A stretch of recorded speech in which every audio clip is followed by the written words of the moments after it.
À la une de l'actualité au Mali, dernier hommage de la nation à la légende Salif Keïta, dit Domingo, ou la Panthère Noire.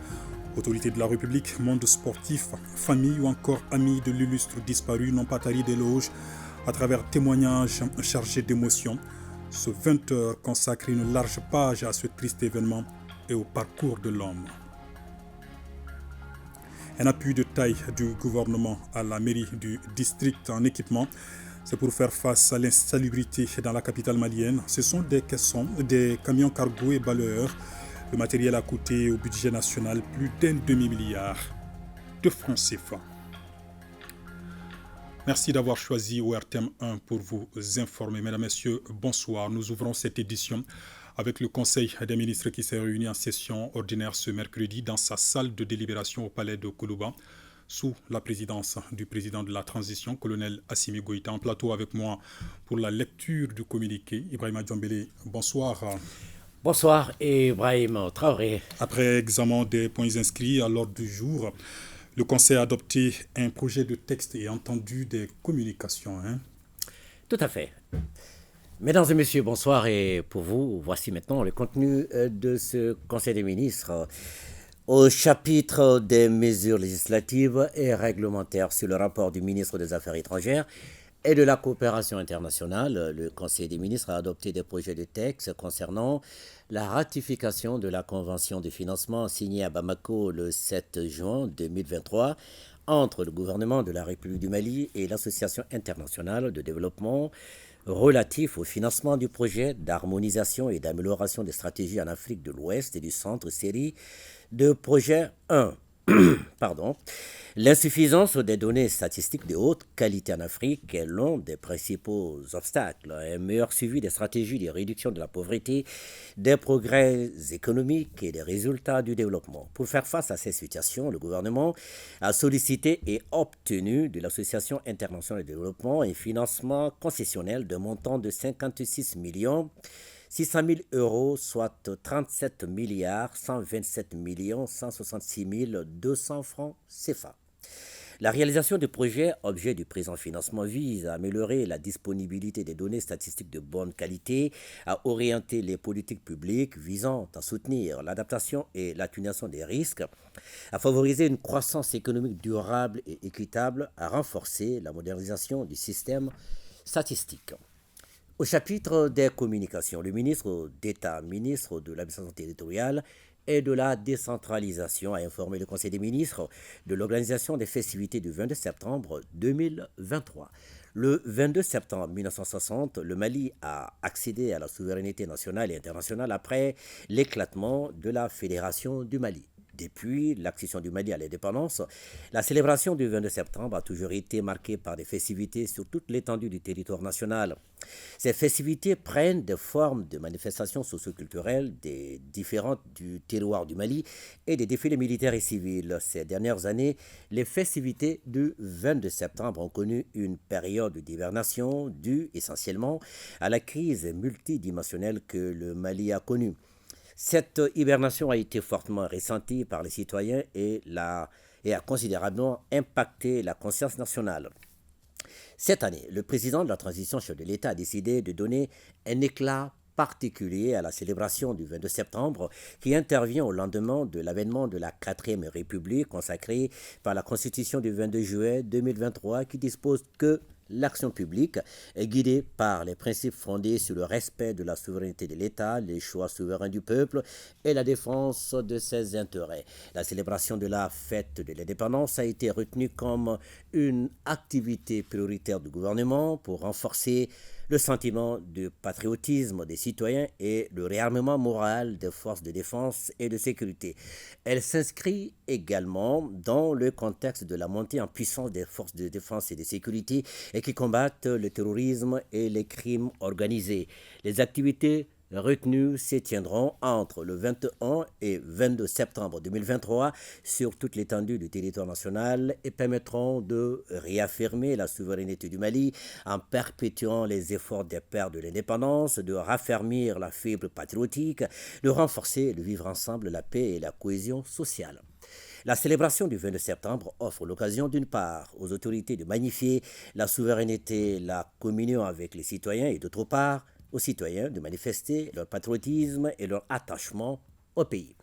Le ministre de la Santé et du Développement social a informé le Conseil des ministres de l'évolution de la maladie à coronavirus marquée par une diminution du nombre de cas testés positifs par rapport à la semaine précédente. Le président de la transition, chef de l'État, a cependant appelé la population au respect strict des mesures de prévention et de lutte contre la maladie. Ce sera tout pour ce soir. Mesdames et messieurs, merci de l'avoir suivi. Ibrahim Traoré, bonne suite des journaux. Merci beaucoup, Ibrahim Djombele. Vous évoquiez à l'instant les festivités du 22 septembre et l'ORTM sera au cœur de cet événement majeur national. Avec des rendez-vous à retenir. À travers un programme spécial. Merci beaucoup, Ibrahim Djombele. L'événement majeur du jour au Mali, ultime hommage de la nation à une légende, le footballeur Salif Keita Domingo, où la panthère noire nous a quittés samedi dernier à l'âge de 76 ans. Premier ballon d'or africain, icône du football africain et international. Tout le monde retient de l'illustre disparu un footballeur émérite qui aura marqué l'histoire du ballon rond. Aliou Matina. Son histoire est intimement liée à l'histoire du football malien et continental. Oui, Salif Keita Domingo, l'enfant de Wolofobougou, le talentueux, le crack, le maestro de l'AS Real de Bamako et de l'équipe nationale, la panthère noire de l'AS Saint-Étienne, le super surdoué qui était en avance sur son temps, le premier ballon d'or africain, restera gravé dans la mémoire du monde du football. Nous pleurons aujourd'hui la perte d'un grand homme, d'une icône du football malien, africain et mondial. Premier ballon d'or africain, Salif Keita est une légende du football. Du Mali avec l'AS Real de Bamako, en passant par la France, où il a fait les beaux jours de l'AS Saint-Étienne, avec à la clé 3 titres de champion de France et 2 Coupes de France, de Valence en Espagne, du Sporting de Lisbonne au Portugal et du Celtic de Boston aux États-Unis d'Amérique, Salif Keita a marqué les esprits et les temps. Mon ami depuis 60 ans, depuis l'école primaire de la Poudrière, en passant par l'équipe des pionniers de Wolofobougou, l'AS Real de Bamako et l'équipe nationale du Mali, a fini sa mission ici sur cette terre. En 1979, j'étais à l'école internationale de Bordeaux pour un stage de perfectionnement. Dès que Salif l'a su, il m'a aussitôt invité au Portugal, où nous sommes allés ensemble visiter le stade José Alvalade du Sporting de Lisbonne.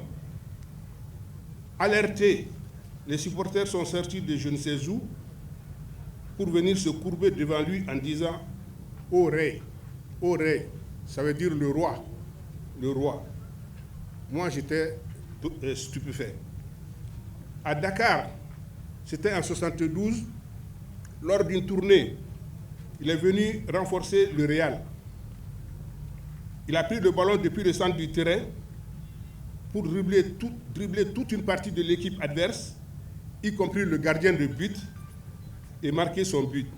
Révélé dans les matchs des pionniers avec les jeunes de Wolofobougou, celui qui a fait ses débuts en équipe nationale à l'âge de 17 ans disputera la finale des Jeux africains de Brazzaville en 1965 et 2 finales de Coupe d'Afrique des clubs champions avec le Stade malien de Bamako en 1965 et avec son club de cœur l'AS Real de Bamako en 1966, faisait partie incontestablement du cercle restreint des plus grands footballeurs de tous les temps. Nous perdons un icône, nous perdons un frère, nous perdons un ambassadeur et nous pensons que ce public-là suffit déjà pour exprimer notre peine. C'est un jour endeuillé pour nous. On va prier pour ce grand état, légende, ce grand monsieur qui a tant fait pour son pays. On n'était pas encore nés quand il a fait les exploits, mais on a vu les vidéos, on a lu aussi les écrits. On va dire que voilà, qu'Allah lui fasse miséricorde, que son âme repose en paix. Salif a eu le réflexe de créer les CSK, les centres de formation.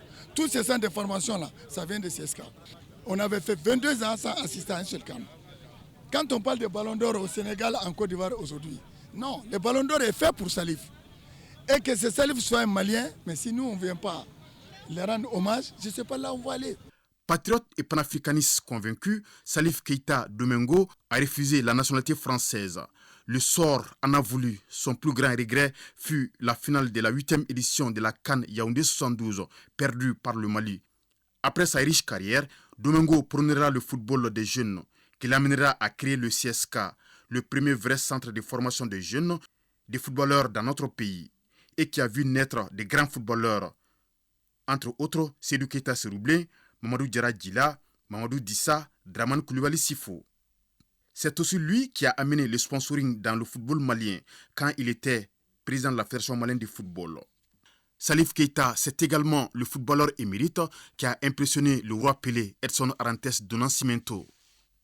Auréolé de plusieurs décorations au Mali et dans le monde, Salif Keita Domingo aura marqué son existence avant de s'en aller définitivement, rendant triste la planète football.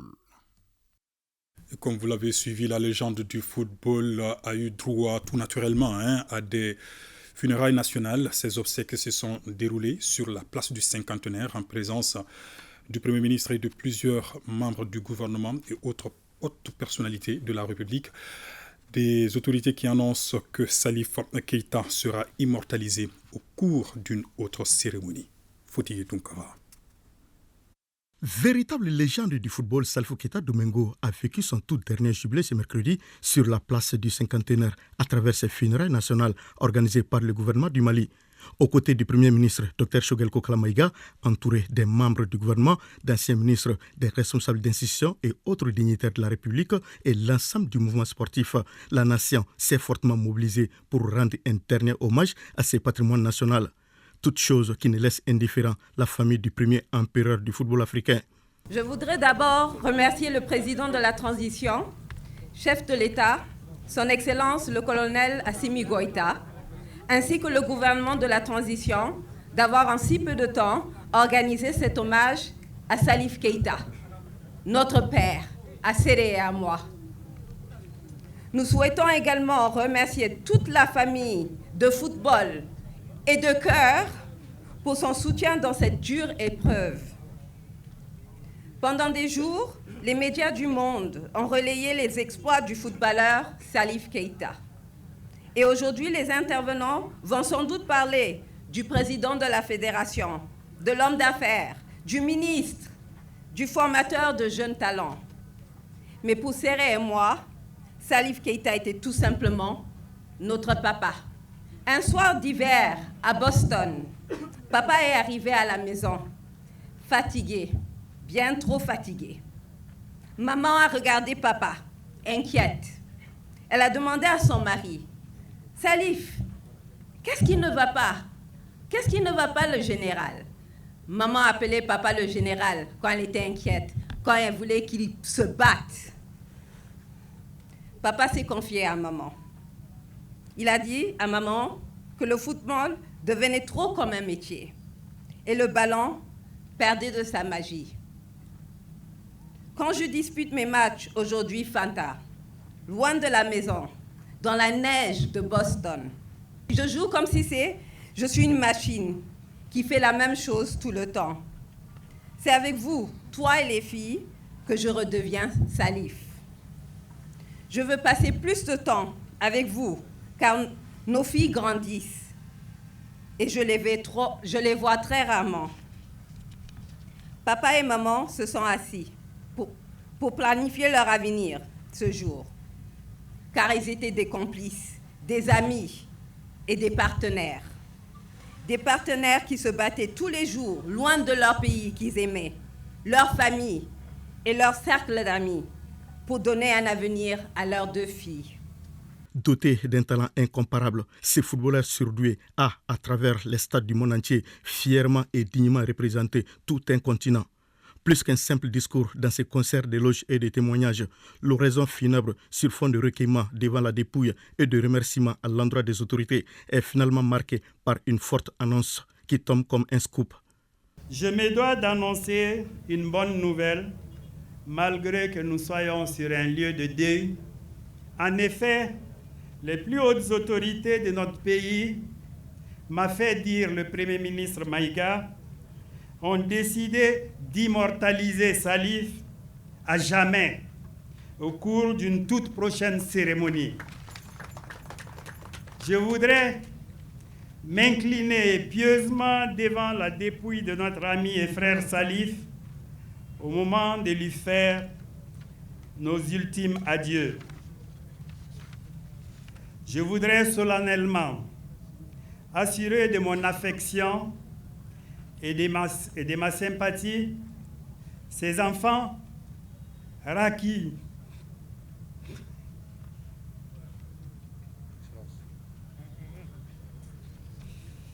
et Séré,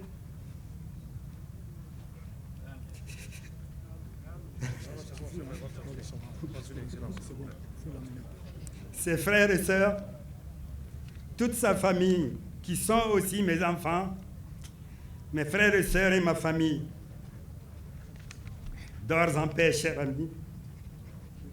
Dors en paix, cher frère.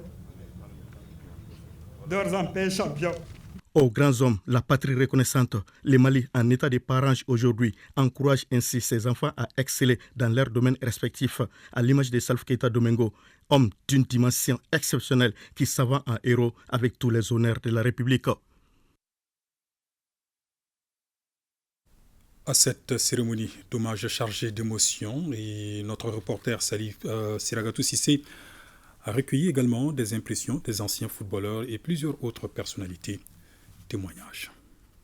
En tant qu'ancien ministre des Sports, venir rendre un dernier hommage à Salif Keita, une virtuose, une icône pour notre pays. Il a consacré toute sa vie au service de son pays, au service du monde sportif et singulièrement au service de sa famille. Nous le pleurons aujourd'hui et souhaitons que le bon Dieu, le Tout-Puissant, lui accorde son paradis éternel. Salif a été un homme exceptionnel, un homme généreux. Il a investi dans son pays.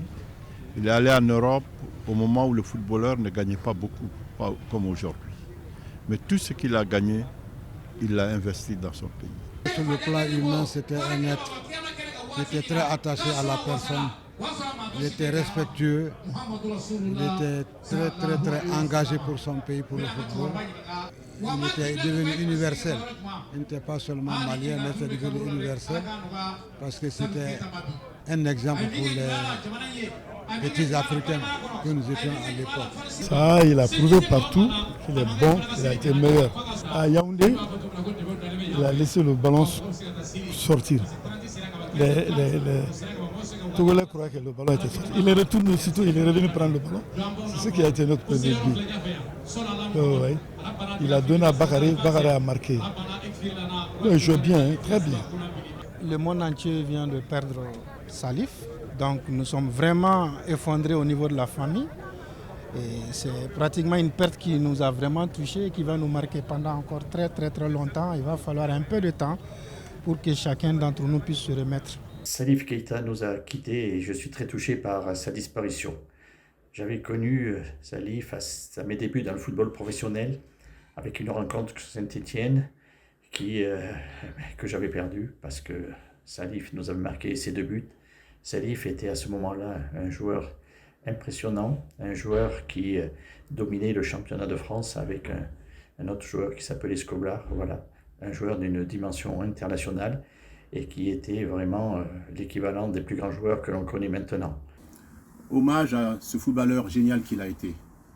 Hommage à cette personnalité qui a rendu fier le Mali, les Maliens et les Africains. C'est juste qu'à se souvenir que Salif Keita a été et restera le premier ballon d'or africain. Salif Keita a inspiré des générations, a inspiré la jeunesse africaine. Le footballeur Salif Keita, après ses armes à Bamako, à l'AS Real et au Stade malien, a joué à Saint-Étienne, à Marseille, au Sporting Portugal et à New England aux États-Unis. Dans les années 1970, il a marqué de son empreinte partout où il est passé et les éloges ont toujours été à son égard. Ousmane Daou nous retrace quelques exploits dans les différents clubs qui l'ont accueilli. Rien n'était écrit, rien n'était prédestiné pour lui. Il s'agit de Salif Keïta et pourtant il a écrit son destin à lui seul et est devenu à travers le monde l'un des ambassadeurs du Mali. Salif Keïta, comme beaucoup d'enfants du pays, affûte ses armes sur les terrains de quartier.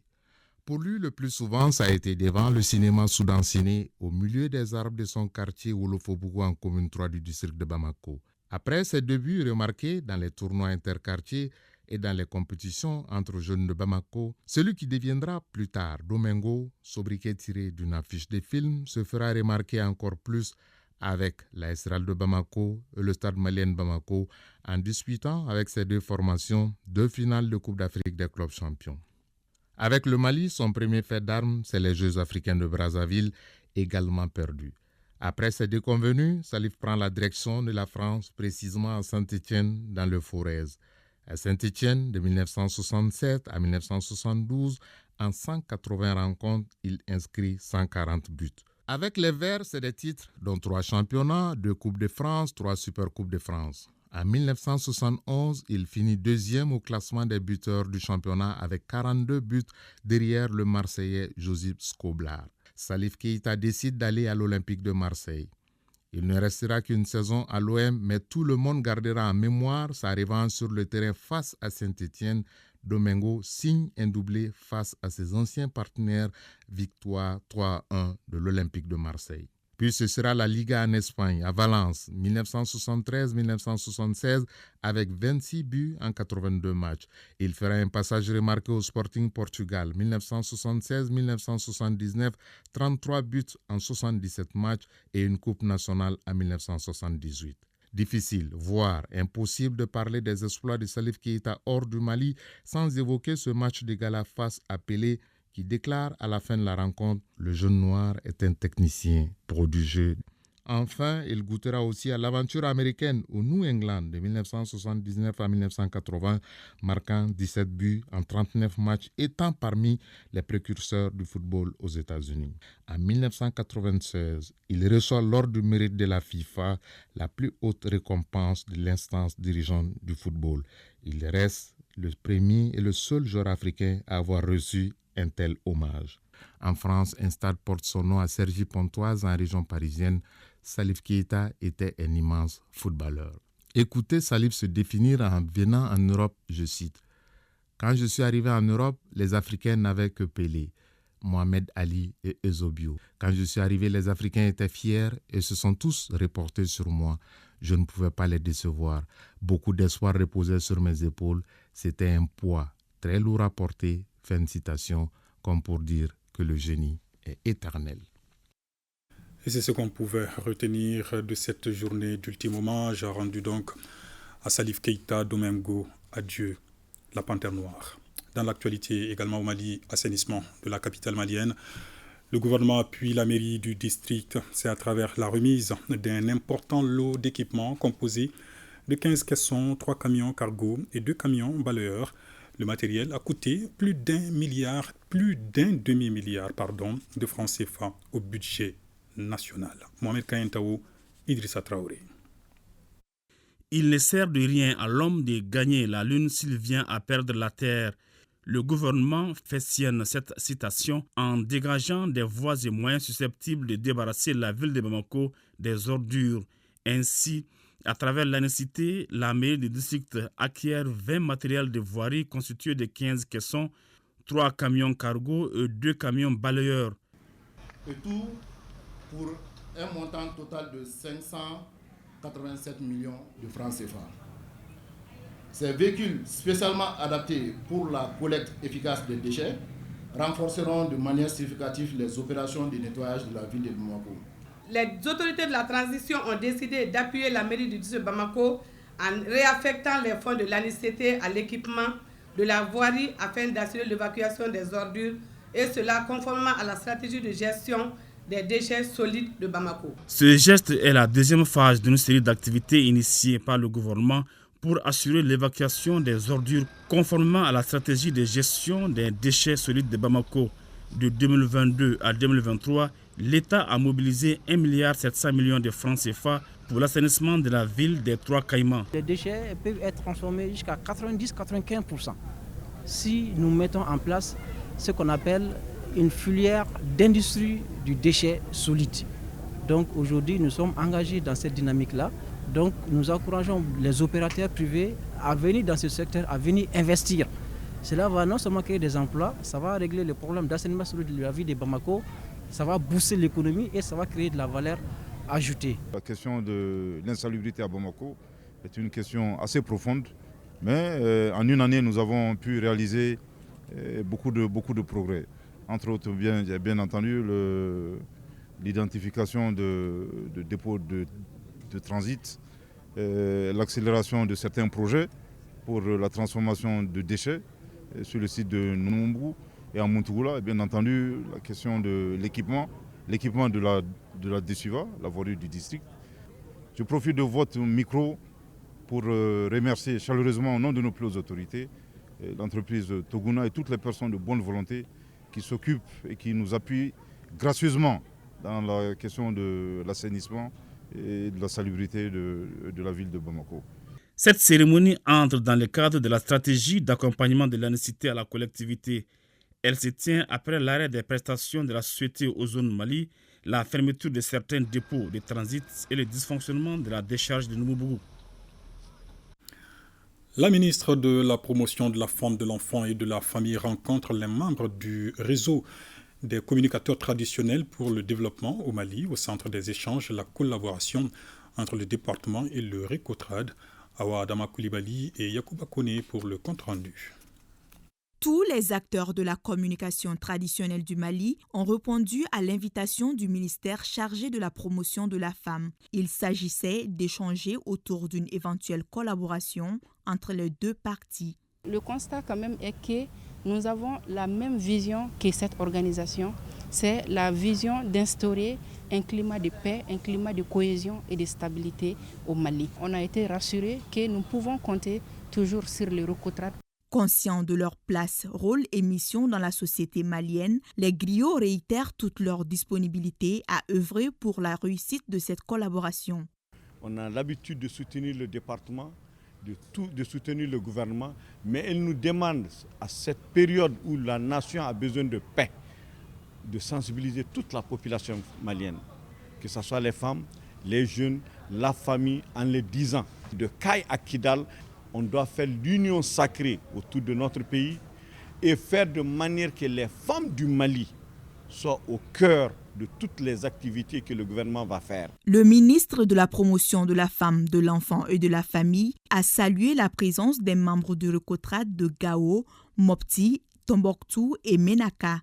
Créé le 9 janvier 2012, le réseau des communicateurs traditionnels pour le développement au Mali est un outil de réconciliation. Vulgarisation de la norme relative aux conditions de mise en œuvre des traitements des données à caractère personnel, un exercice auquel se sont prêtés les responsables de l'APDP, Autorité de protection des données à caractère personnel. C'est à l'intention des représentants des partis politiques et des organisations de défense des droits des consommateurs. Bemba Sibi. La digitalisation de la société qui ne cesse de s'accélérer transforme en profondeur nos manières de vivre.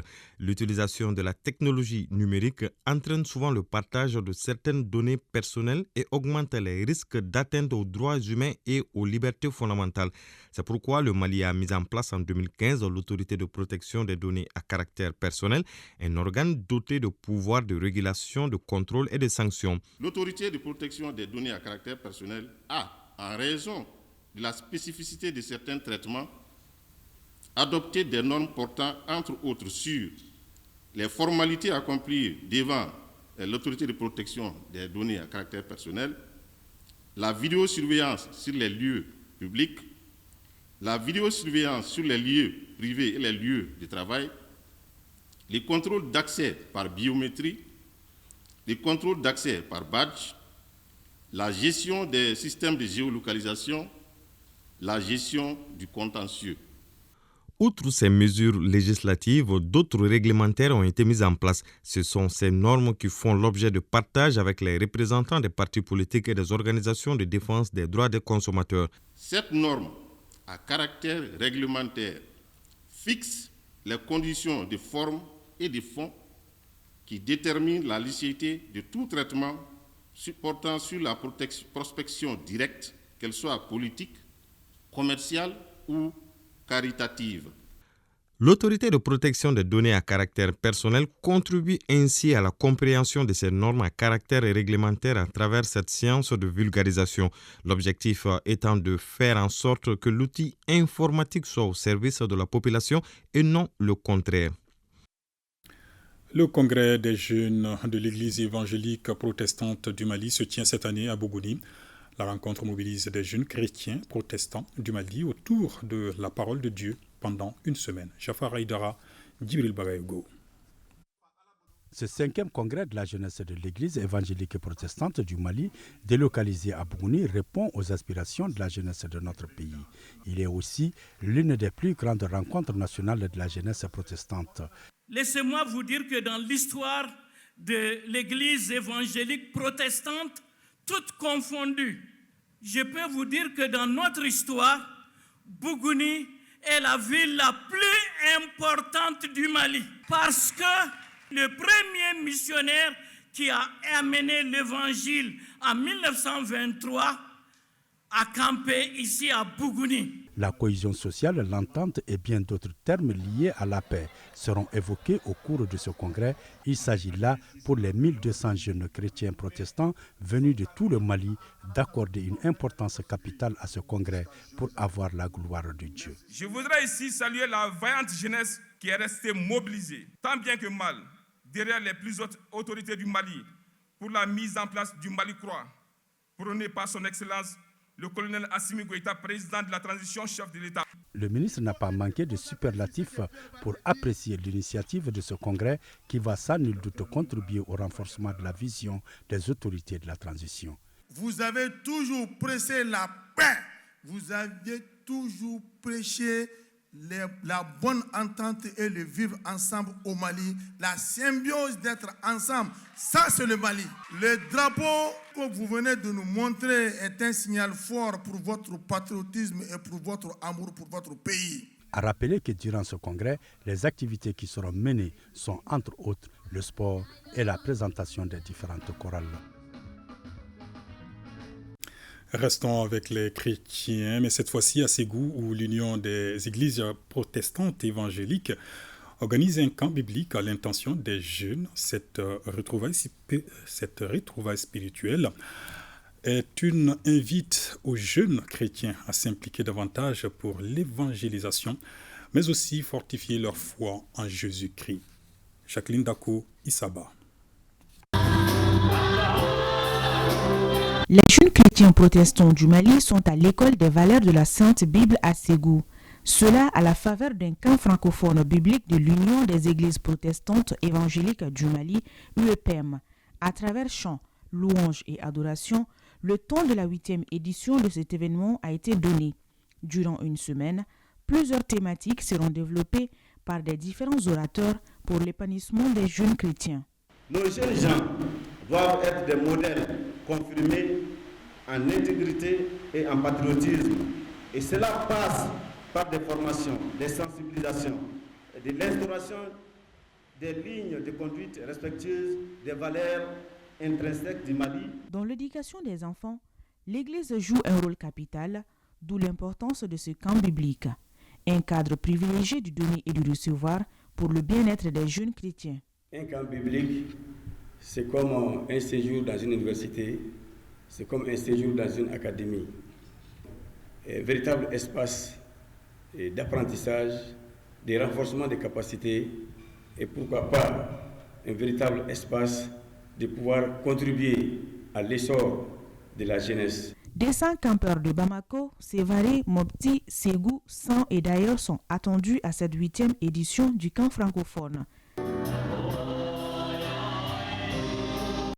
Et toutes nos excuses pour la qualité sonore de ce reportage. Également dans l'actualité, la visite d'autorité du chef d'état-major de la garde nationale qui se poursuit à l'intérieur du pays, colonel Famouké Kamara, était hier à Koulikoro, où il a rencontré les chefs de service de sécurité et paramilitaires ainsi que les éléments du 2e groupement régional de la garde nationale de Koulikoro. Djemba Moussa Konaté. Cette visite du chef d'état-major de la garde nationale à Koulikoro s'inscrit dans le cadre de la prise de contact avec les chefs des services de sécurité et paramilitaires. Au cours de la présente, le chef d'état-major de la garde nationale a d'abord rencontré le gouverneur des régions, le colonel Lamine Kapori Sanogo. Avec le chef de l'exécutif régional, les échanges ont porté sur le dispositif sécuritaire au niveau de la deuxième région. Depuis un certain temps, on avait des difficultés à vivre ici dans la ville de Koulikoro. Et depuis le renforcement de l'effectif de la garde nationale, de la gendarmerie, de la police, vraiment, alhamdoulilah aujourd'hui. Et nous avons aussi un JTIA qui n'est pas loin d'ici, qui est à Sirakorola et qui nous permet aussi d'être à l'aise, de stabiliser la ville. Et la visite d'autorité pour venir s'enquérir des conditions de vie et de travail des hommes après un certain temps de commandement à la tête de la garde nationale. Nous avions commencé par le nord et en visitant Gao, Ntaka, Gossi, Menaka, Raous. Et aujourd'hui nous sommes à Koulikoro pour voir après un temps de travail quelles sont l'évolution des conditions de vie et de travail conformément aux directives des plus hautes autorités militaires. Le colonel Famouké Kamara a ensuite rendu une visite de courtoisie au commandant du centre d'instruction Boubacar Sadassi de Koulikoro. Le colonel Issa Kaloga a apprécié la bonne collaboration qui existe entre les forces de défense et de sécurité de la région de Koulikoro. Le chef d'état-major de la garde nationale a en outre rencontré les éléments du deuxième groupement régional de la garde nationale de Koulikoro. Aux éléments, nous avons eu les encourager à transmettre les salutations et les vives félicitations des plus hautes autorités militaires pour l'effort consenti et le travail abattu jusque-là. Parce que les hommes sont d'arrache-pied en train d'œuvrer à ce que la sécurisation soit de plus en plus effective à travers le concours de l'ensemble des forces de défense et de sécurité. Auparavant, une minute de silence avait été observée en la mémoire des victimes civiles et militaires de la crise sécuritaire. Un mot de politique avec une délégation du mouvement patriotique pour la solidarité nationale, Malikanou, qui vient de séjourner à 100. Au programme de ce déplacement, plusieurs activités, notamment le lancement du mouvement régional et une séance de prière pour la paix au Mali. Idrissa Koné. Les Sanois ne se font pas prier lorsqu'il s'agit de se mobiliser autour des idéaux de la transition. Ils étaient des centaines à répondre à l'appel du mouvement patriotique pour la solidarité nationale MPSN Malikanou. Plusieurs sujets ont été abordés au cours de la rencontre. Nous sommes venus d'abord pour remercier la population de la région de 100 pour dire oui à 98% pour la Constitution.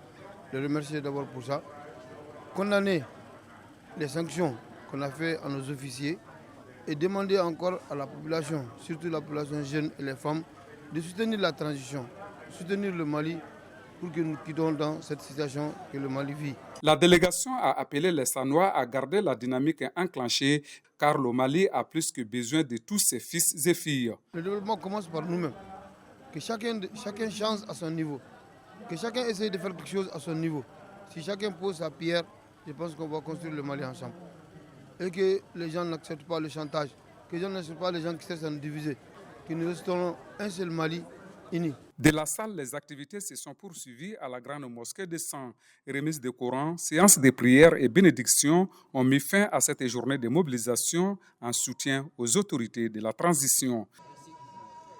Près de 85 millions de francs CFA coûtent des ambulances motorisées équipées. Elles sont destinées aux structures de santé communautaire des pôles de développement de Sikasso, Koutiala et Bougouni, un geste du Conseil régional de Sikasso dans le cadre de son partenariat avec la coopération danoise. Moussokoro Sérémé, Daouda Konaté.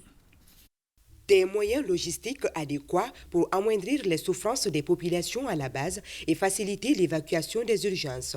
Ces ambulances motorisées équipées sont offertes par le Conseil régional de Sikasso à 21 centres de santé communautaires des régions de Sikasso, Koutiala et Bougouni. Dans nos aires de santé, donc les villages sont distants quand même et les routes ne sont pas du tout bonnes. Donc là où les ambulances ne peuvent véhiculer, les véhicules ne peuvent pas aller, donc ces tricycles-là pourront rejoindre ces localités-là. La remise de ces ambulances est couplée à la dotation du pôle de développement de Sikasso en équipements et en matériels médicaux. Des kits complémentaires composés de mobilier de bureau, de tables d'accouchement, des microscopes opératoires, de matériel numérique chirurgicaux et gynécologiques. Coût de l'appui, plus de 83 850 000 francs CFA. La réception de ces matériels vraiment nous comble. Nous sommes un CCRF qui reçoit beaucoup d'urgences. Et en parlant d'urgence, vous comprendrez que la radiographie elle est importante, surtout dans la prise en charge des accidentés, la prise en charge de beaucoup de pathologies, comme des infections respiratoires qui viennent des sites d'orpaillage. Et à chaque fois que nous en recevons, il fallait référer des patients sur l'hôpital de Sikasso. Ces dons s'inscrivent dans le cadre du partenariat entre le Conseil régional de Sikasso et la coopération danoise. C'est pour améliorer les plateaux techniques des centres de santé communautaires et renforcer les capacités de prise en charge des malades. Les 21 ambulances motorisées équipées ont coûté au Conseil régional de Sikasso et son partenaire financier, la coopération danoise, près de 85 millions de francs CFA. Santé toujours avec les administrateurs de l'hôpital du Mali réunis ce mercredi pour leur 22e session ordinaire à mi-parcours.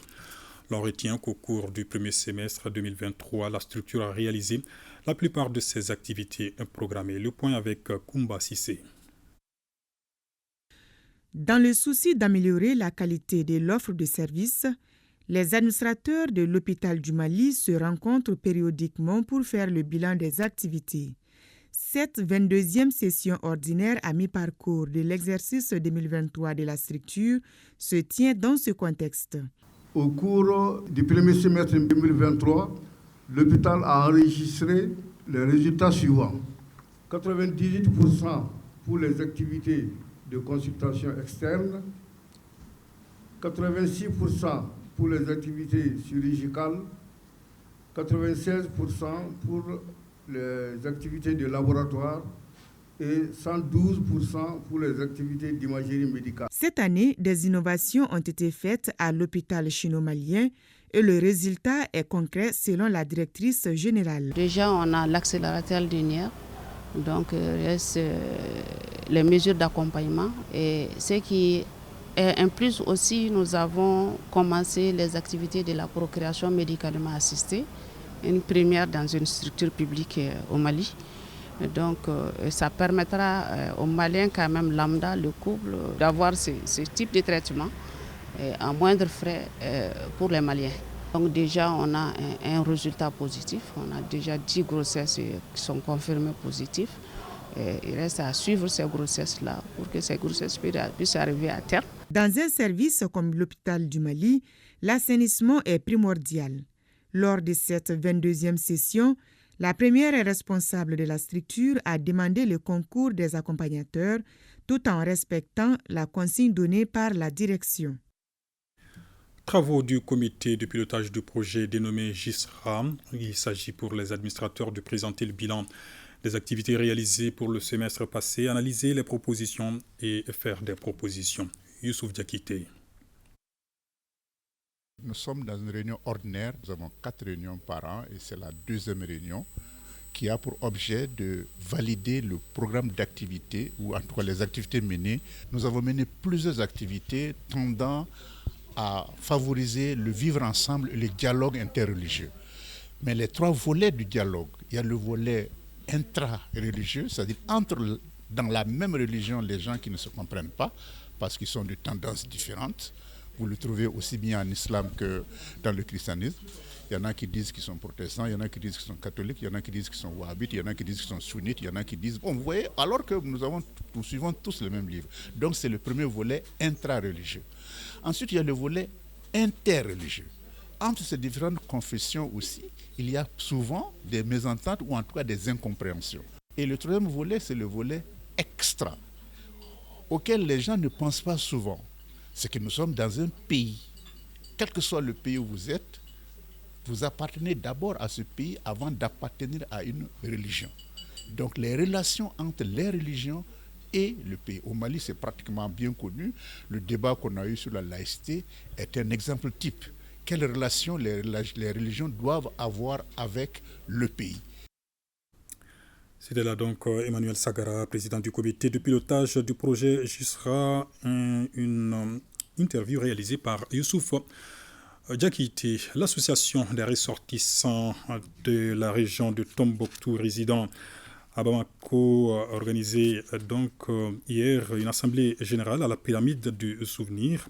La rencontre avait pour objectif d'échanger sur la situation sécuritaire dans la région de Tombouctou et de faire des propositions au gouvernement. Après examen de la situation, les membres de l'association ont décidé d'envoyer une délégation à Tombouctou pour échanger avec les autorités régionales, coutumières, religieuses et autres acteurs de la société civile en vue de proposer des solutions durables. Ils ont décidé aussi de faire des contributions pour les populations des 5 cercles de la région et d'organiser enfin des séances de prière le vendredi prochain pour l'instauration d'une paix durable et définitive dans la région de Tombouctou. Programme spécial sur l'ORTM avec la diffusion des productions de la Biennale artistique et culturelle Mopti 2023. Vous avez suivi certainement cet après-midi à 14h les différentes prestations de la troupe de Bandiagara. Demain, 6 septembre, vous pourrez suivre les prestations de la troupe de Koutiala, toujours à partir de 14h sur ORTM 1. Mais avant, notre bureau régional à Koutiala est allé à la rencontre de Massa Dambélé. Massa Dambélé est un ancien joueur de djembé qui a participé à la Biennale de 1982. Ce dernier dispose d'une expérience redoutable et des souvenirs qu'il partage avec la jeune génération. Brima Kone. Né en 1953 à Koutiala, Sogoumgou, Massa Dambélé, un ancien joueur de djembé, est un autodidacte atypique en musique. Muni d'une oreille absolue, Massa Dambélé est inspiré en 1968 des notes du musicien le plus célèbre de sa ville natale.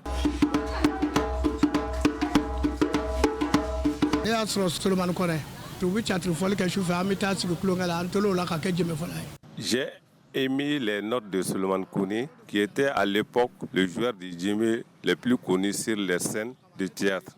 Une inspiration qui l'a amené à amorcer une carrière musicale au niveau local. J'ai participé à la Biennale en tant qu'un batteur de djembé en 1982. C'est bien passé. On a joué, on était à Bamako avec la troupe de Koutiala qui a présenté Sikasso. J'ai beaucoup donné ce jour. J'ai eu des prix ce jour-là. Massa Dambélé se souvient du bon vieux temps pendant lequel les acteurs s'employaient au mieux pour faire de la Biennale un tremplin pour la promotion culturelle et la cohésion sociale. De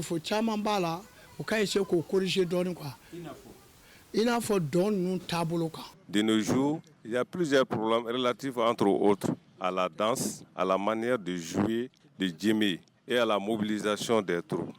À notre époque, le djembé était décemment joué, mais aujourd'hui, le son est dénaturé. Un bon joueur de djembé joue un rôle important dans la réalisation du ballet. Je demande donc aux artistes de s'appliquer. La persévérance et l'ingéniosité de Massa Dambélé ont fait la fierté de Koutiala pendant la Biennale de 1982. Pour maintenir ce cap, il a formé au fil du temps ses frères et fils qui ont à leur tour participé à la Biennale de Mopti 2023.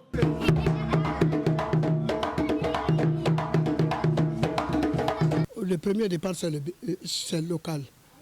Bon, après, semaine régionale, on part à Sigasso. On prépare la Biennale à Sigasso. On peut faire 2 mois là-bas. J'ai participé une seule fois. J'étais le premier batteur de djembé dans la région de Sigasso. Après la Biennale de 1982, notre joueur de djembé a changé de fusil d'épaule en s'adonnant à l'agriculture et au commerce. Qu'à cela ne tienne, à 70 ans, Massa garde encore l'habitude de faire retentir le son du djembé dans sa famille, histoire d'inciter les jeunes générations à œuvrer pour l'atteinte des objectifs de la Biennale artistique et culturelle. Rendez-vous donc demain à 14h pour suivre l'intégralité des différentes prestations de la troupe de Koutiala à Mopti. Ce programme spécial 22 septembre au RTM se poursuit jusqu'au 9 octobre prochain. À suivre également un magazine spécial consacré au parcours de Salif Keita Domingo juste après cette édition. Ainsi va l'actualité ce soir. Nous saluons nos compatriotes établis en Mauritanie, au Sénégal et en Gambie. Excellent moment de télévision en notre compagnie. Bonsoir.